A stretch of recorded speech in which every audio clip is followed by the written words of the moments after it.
Good morning everyone, my name is Katie and I'm the Business Development Manager for Homes For You Real Estate, and today I'm going to be talking about water charging and water compliance and what that all means and how it all works.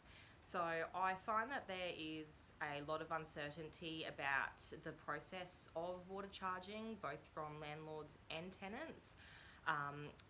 It varies from office to office in some aspects, and I think that's where a lot of that confusion comes from.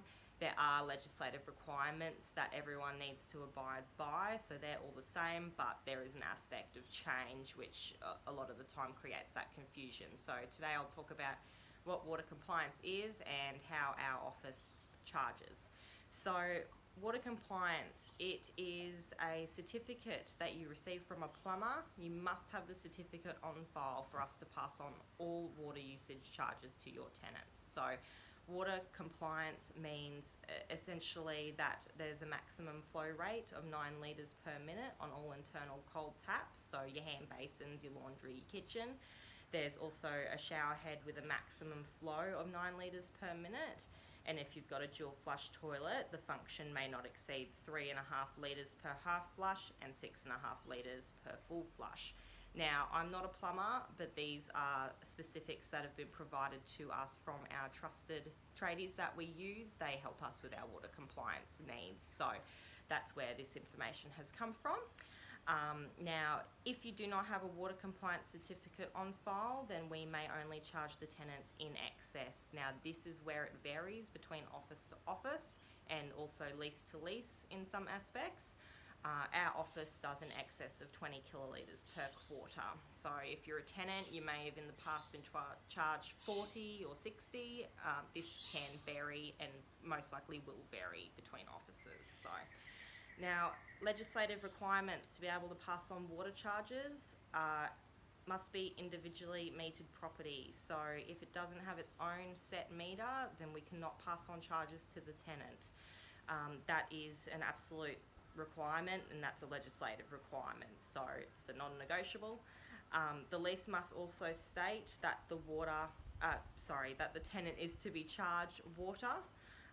That's on page 2 where that is outlined, so the lease must state that for us to be able to pass on the charges. Now, we do not charge off the Unity water bill, so this is where the other aspect of confusion tends to come in. Now, we cannot charge a tenant for your entire Unity water bill, so this is a legislative requirement.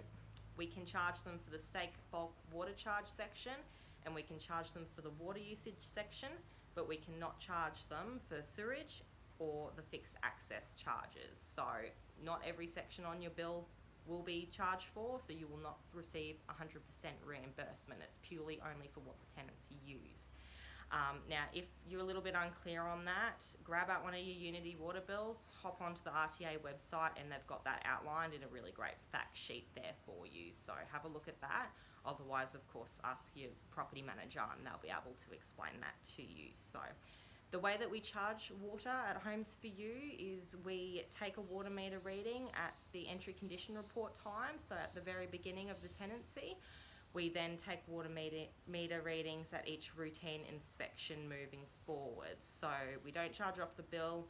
There's a couple of reasons for that.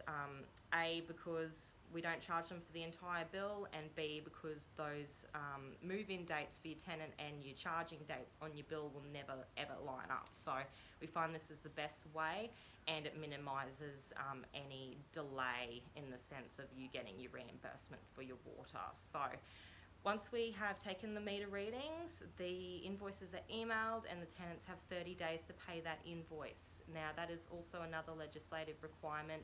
They must have 30 days to pay that invoice. And then once that's paid, that will of course reflect on your end of month statement as a reimbursement with the period outlined for what you're getting back, kilolitres used, all of those things as well. So I do hope that this has helped clear the water charging aspect up and what efficiency is. If you're ever unclear, talk to your property manager. That's what we're there for, to help and clear these things up. That goes for landlords and tenants. If you've got any comments, please post them below or send us a private message. We'd love to hear from you. We will have a little break of videos in the next week, but we'll be in with heaps more. So look forward to seeing you then. Thank you. Bye-bye.